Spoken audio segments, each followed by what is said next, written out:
Habari zenu makuzo, mko fiti? Today, welcome back to our channel, The Professional Wreck. I'm your host, Kevin, and I'll be talking about damp proofing. So, usibanduke, stay tuned here and let's talk about how you can make your house or your structure or your project moisture free going forward. From the time umeshamaliza kujenga, you need to ensure that maji haitoki from the ground going up to damage the structure. Damage your wood, damage rust, cause rust to the metal frames and all that. How do you do that? In this video, I'll be talking exactly about that. Stay tuned and do not go away, please. So, what is damp proofing and how do you go about that? What is damp proofing? What is weather protection or moisture protection? Moisture protection is the process of protecting your structure from moisture that comes from the ground to the structure through a process called capillarity. Capillarity ni ile the same process yenye mafuta taa huwa inapanda kwa kandile au ile koroboi. Unaona the same process yenye mafuta inapanda nayo kutoka kwa mafuta kwa hiyo mkebe ndo ipande through kwa katambi ndo iende pale juu ndo ichomeke ndo upate light. That process yenye mafuta inatembelea, it's called capillarity. In the same process that happens ukishajenga nyumba usipo damp proof, usipoweka hiyo damp proof, if you don't protect against moisture and damp, that's the same process that will happen, and ikihappen inaenda kuharibu vitu mingi sana huko juu. So in this video let's talk about how you can go about that. You go about that using a waterproof cement. Waterproof cement ni ile iko very hard, una apply kwa the foundation and all that during the construction. But in this video I'm not going to talk about water cement. Maybe I'll make another dedicated video about that, but that's later on. Today let me talk about DPM. Damp proof membrane, damp proof membrane, DPM. D for damp, P for proof, and M for membrane. It's not DPC. Watu wengi wana confuse na DPC. This is not DPC. DPC ni ile ingine kwa ngumu wewe inakuwa na mchanga. Maybe I'll put, let me just show you what I mean by DPM. What do I mean by DPM? DPM hii is very heavy. Like nimebeba mara mingi ya several texts. DPM or hapa DPC. This is DPC membrane. It's very heavy. Nakunga na mchanga kwa watu wanaielewa construction. If you need to see it better, then just ask for another video. Check me through the comment section. I'll give you better pictures. But because it's not the main topic for this video, in this video I won't be going into details about it. Today I'll be talking about this ambaye ni DPM. Inakonga 1 meter in length kutoka pale kufika hapa. That's 1 meter. Double layer, 2 layers. Usikudanganye. 2 layers kama blanket. Unaingia hapo ndani. 2 layers continuous. So yeah, hiyo ndo DPM. How is it done? Inakuwa inafanyika during the initial process of construction. Unaiweka katikati ya bricks, unajenga brick ya kwanza, ukishachimba foundation yako, ushamwaga slab yako ya foundation, ushajenga kosi ya kwanza, hiyo mawe ya kwanza or brick ya kwanza all around the structure, ushajenga brick ya pili, umeshatokea nje, ushatoka kwa level ya mchanga, ushapanda juu kidogo kutoka kwa ground. Itika maybe bricks 2 kutoka kwa ground. Then how do you do it? Unaiweka hivyo. Kama hiyo ndo brick.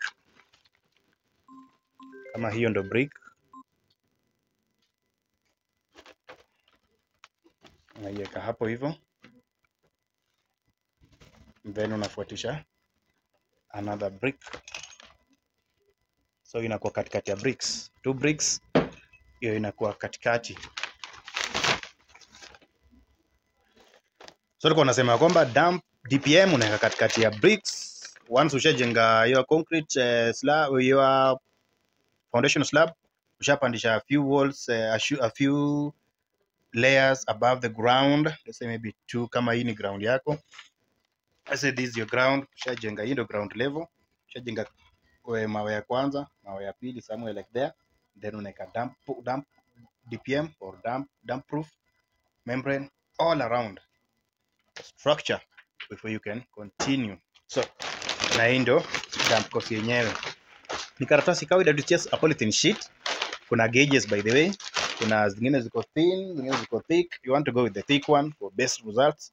And kwa hizi hardware utapata different gauges, different qualities pia, so ensure that unachagua yenye iko poa. So something thick, if you didn't use it on your own construction kama wewe ni fundi, don't use it on somebody else's construction or a project. Na wewe mwenyewe kama unaenda kununua mwenyewe, kama wewe ni customer unaenda kununua mwenyewe, choose a good quality. Chague quality mbaya mbaya. Kuna different quality, but kuna quality zile mbaya, kwa kuna zingine mpaka hata zimeshatoboka tayari. Hivi inafaa kusaidia ku prevent moisture from rising up your structure. Yetu ushanunua yenye shatoboka already, iko na mashimo, iko na tundu tundu. What do you expect? How do you expect it to help you when already ushanunua kitu mbaya? Huwezi saidika. Utashinda hapo unalaumu fundi bure na wewe mwenyewe ulinunua kitu mbaya. So be careful with that.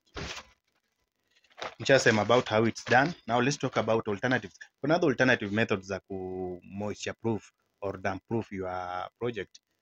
Kuna kitu kama chemical damp proofing where you use silicone based liquids to inject into the floor, you inject into the wall, na form a layer, very protective layer. Silicone ina behave, silicone ina prevent, silicone iko waterproof, haiwezi moisture hizi pita through ikaenda kuharibu structures zingine huko juu. So you can use chemical methods. Kuna other chemicals pia zenye unaweza tumia. Secondly, you can use what you call pressure grouting, where you under pressure you apply pressure grout into the walls, into the floors under pressure. Like there's a machine where you press, you force the grout into cavities in your walls or in your floors. That's also another method. And actually hizi vitu zote zina work the same. What you need to achieve ni kwamba as long as unaachieve kuna layer ambayo ina prevent moisture from the ground rising up the structure, that's just it. That's all you're doing. Hii kitu nimekuambia venye unaikata hivyo, unaikata slices kulingana na venye na ukubwa wa mawe yenye unajengea. Kama ni tofali, let's say maybe 6 inches, utapima maybe 6 or 7 inches, uache allowance kidogo, and then unakatia hapo, unakata ka slice kanatoshana hivi, kakiwa double layer hivyo, then unaenda unatandika hapo. Kama ni floor unajaribu ku damp proof floor, unaifunguanisha tu ikiwa tu full hivyo tu, yote tu hivyo, then unalalisha kwa hiyo ni, of course utaanza na kuweka hapo chini, utatangulia kuweka nini kwa hiyo floor, utaanza kuweka hizi mawe kubwa kubwa zinaitwa aje, sio ballast, hizi mawe kubwa kwa hardcore. Utatangulia kuweka hardcore pale chini, ukujiweke ballast, uweke maram yako, and then uweke DPM. Ukishaweka DPM, and then utaweka concrete slab, and then utafanya screeding na ukujifanye nail, ukujiweke tiles ama uweke whatever the kind of floor you choose to have, you choose to make in your home. Ndio unaweka floor, unaweza weka tiles, unaweza weka terrazzo, unaweza weka kuna wooden floors, hizo planks of kuna bamboo floors, whichever unaweza choose, whatever you choose kuweka pale, or uamue tu kuweka nail, weke red oxide ndani or yellow oxide or green oxide, whichever the color ya floor yenye unataka. Hiyo nail uchanganye red oxide ndani, and then you unaweka hapo. But damp DPM isikose kwa floor na isikose kwa wall. So kuna alternative, nilikuwa naangalia alternatives ambayo nilikuwa nasema pressure grouting. Kuna ingine inaitwa integral damp proofing, kuna ingine inaitwa electroosmotic damp proofing, na kuna ingine inaitwa cavity wall damp proofing. Hizo ni very complicated methods, na actually basically, so here mimi naenda kuongelea kitu ambayo watu wengi wanafanya. Watu wengi wanatumia DPM, and that's just that. So hizo methods zingine za wazungu huko in Kenya, it's very hard to come, or maybe ziko corrective, like maybe uko na that problem already hapo, so unaweza pump maybe grout into the wall to prevent the rise ya moisture. So it's preventive, it's a treatment, it's not a prevention method or a prevention measure. Hii ni ya prevent. Hizo zingine like kama hiyo pressure grouting, I feel like okay, in as long as inaweza kuwa ya ku prevent pia, but pia inaweza kutumika kama treatment, kama treatment. Yani you already have the problem, now you're trying to solve the problem to prevent the problem ya moisture, but hii mostly prevention tu. inatumika during the initial stages za construction. Tutapata unatumia this DPM, damp proof membrane. So let's talk about the benefits ya hii kitu. Bona, why should you have it on your kwa construction yako? Why should you have it in your house, on your house? Why should it be part and parcel of your construction process? Usimwagizo material zote, ushamwaga haduko zako hapo, lori kadhaa, very tons zako kadhaa, ushamwaga tons zako kadhaa za machine cut ballast, ushamwaga maram zako, the best quality ya maram, ushamwaga the best quality ya construction stones, hizo mason stones, bush stones and all that, and then unakuja unakosa kuweka something as simple as this, or you don't get the required advice, or actually how supervise hata wewe mwenyewe pia kazi yako kuensure kwamba hii kitu inaweka. Contractor atakuja kujenga, sometimes same wanafanya hivyo, but ushafanya ujenzi, unajua utapata mtu anakujengea kitu anakosa kuweka hii kitu kwa construction yako, nakuja kwa una spend millions ku construct, but then something as hii kitu inalipwa inanunuliwa kwa mita ni shilingi 100, hilo mzima ni 2,000 kulingana na maluko. Na maybe places zingine utapata maybe ikiwa more expensive than that, but basically unaweza uipate na 2,000, or maybe cheaper than that kulingana, maybe kama umenunua mingi unaweza pewa bulk discount, ukapewa bulk discount ukapata maybe unaona 19 or 1800 depending. So this one is not negotiable, you cannot miss this in your construction. Huwezi kosa hii kitu kwa construction yako, na ukikosa ni makosa. Hata gava inafaa ushikwe, na jenga aje vitu bila kuweka hii kitu. Je, are you being serious? Na by the way, it's only useful kwa construction kwa permanent structures. Huwezi weka kwa semi permanent house. Hata utaiweka aje kwa semi permanent? There's no provision. Inakuwa ni miti zimepita pita, utaiweka aje? There's no way. So mostly kwa permanent structures, permanent mason structures.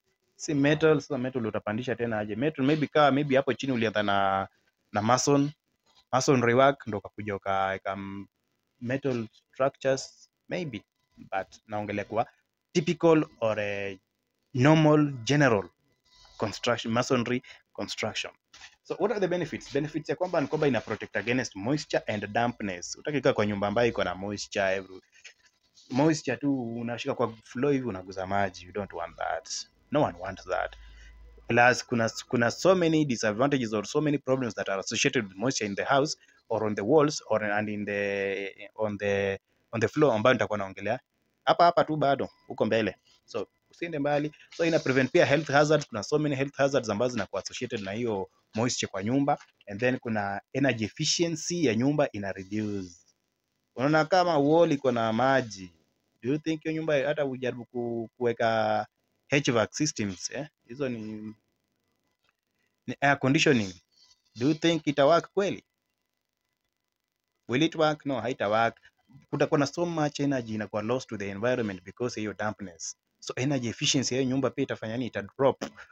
Kama unaishi in those cold areas or uko in those hot areas, unataka keep cool or unataka keep warm, the efficiency ya hiyo nyumba itakuwa mbovu because kuna maji kwa wall. Then kuna what we call a structural longevity or a durability ya hiyo home. Maji inaharibu vitu, that is self explanatory. Maji ina cause rust. Maji kishapanda hivyo inaanza cause rust kwa nini? Kwa door frames, kwa window frames, kwa anything that is metallic. Na kama ni wood itaanza kudecay. Ikiwa in contact na maji for a prolonged period of time, you're having problems. You're having a lot of problems. Actually, at the end of the day, itabidi uende tu back to the foundation kwanza kusolve this problem, and it can be very costly, it can be very hectic.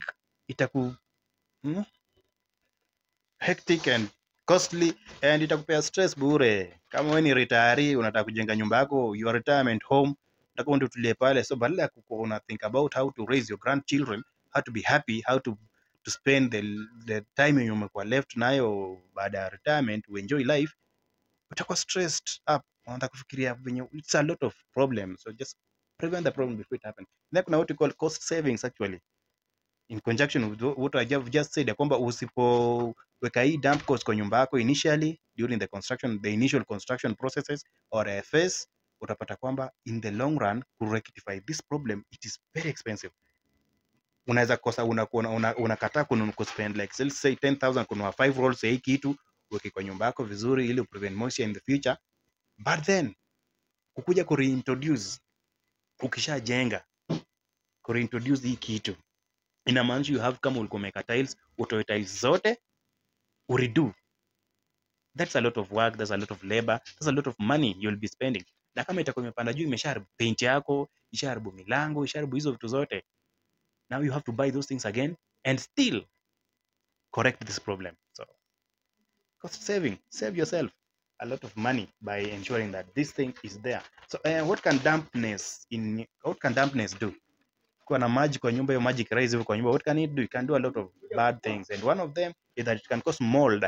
Ikicause mold na mildew na alga, ALGAE, alga ama alga ama algae ama alga, I don't know the exact, maybe I need to look it up in the dictionary, but the exact, okay, unaelewa what I'm trying to say, that ita cause alga, ita cause mildew, ita cause mold, ita cause fungi, ita cause bacterial infections later on. Hizo vitu zikikuja, because mahali kuna dampness, mahali kuna unyevunyevu, ina tend to attract a lot of bad things that you don't want actually. So kutakuwa na mold, kutakuwa na smell, nyumba itaanza kunuka tu, because hiyo mold ikikaa hapo sana, hiyo dampness, kuna ka smell fulani ina emit in the house. Unaweza dhani ushaona nguo zenye zijakauka, ukiweka nguo zijakauka kwa besheni na uke kwa nyumba, what happens? The smell, after 2-3 days there's a smell.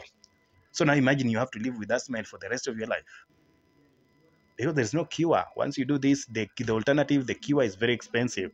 So if you choose to live with it, can be very bad.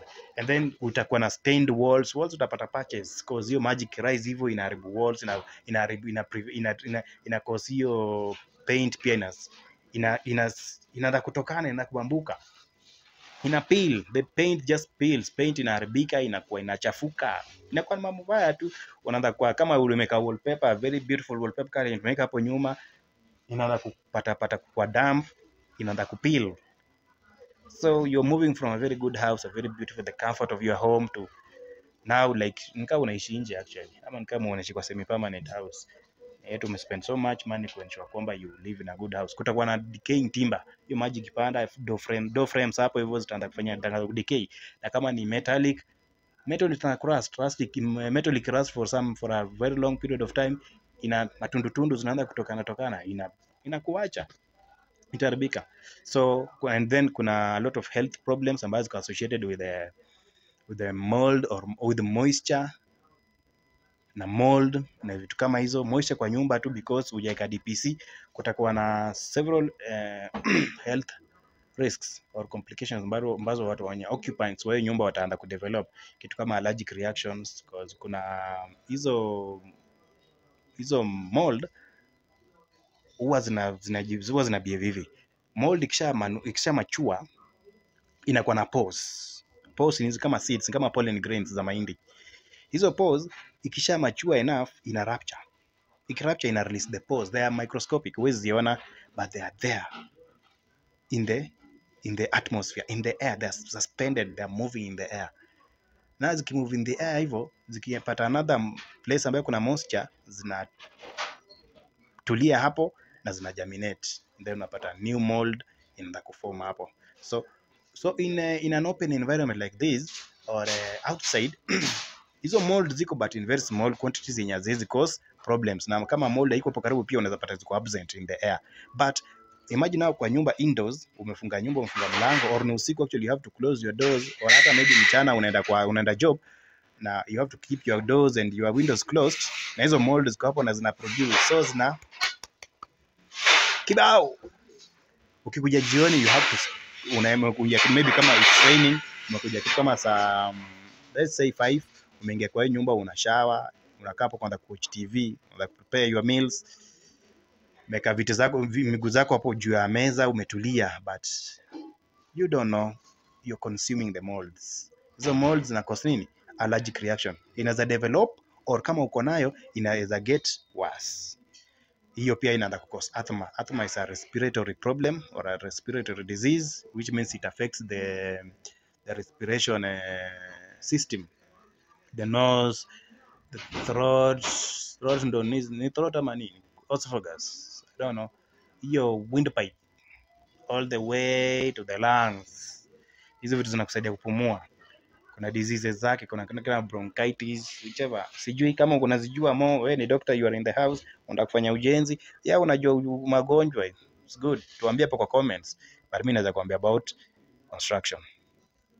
Utanitibu, nitakujengea nyumba. We need each other, right? So hapo hivyo utapata kwamba kutakuwa na asthma and other respiratory diseases ambazo utadevelop because ya hizo moisture or dampness, constant dampness kwa ukuta na kwa floor na kwa nyumba yako in general. Kuna several other respiratory diseases, and then kutakuwa na weak immune system because you don't want those spores za mold na mildew na alga in your system cause weakness in your immune system, so unaanza kupata malaria, unaanza kugonjeka haraka haraka. Na kama wewe ni mzee, you are old or not really mzee, wewe ni umri wa makamo, let's say you are 60 years 70, umeendelea, miaka zako zimesonga songa, it's very easy, you need your immune system to work perfectly. So if you have a problem like that in your house, that can be a very big problem for you. It will send you to an early grave. Like nimesema, hii kitu it's only 2000 shillings and enter all of it. Or kama unafanya small project, let's say like a choo, like kama maybe walls, perimeter wall, say unajenga your office, whatever, and you don't need too much of it.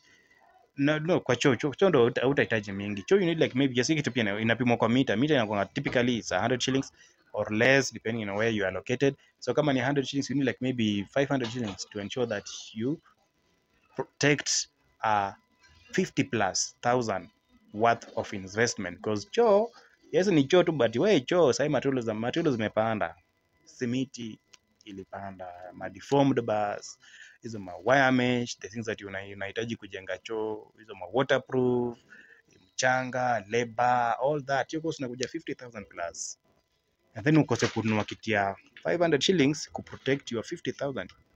Sabu mtu wangu, right?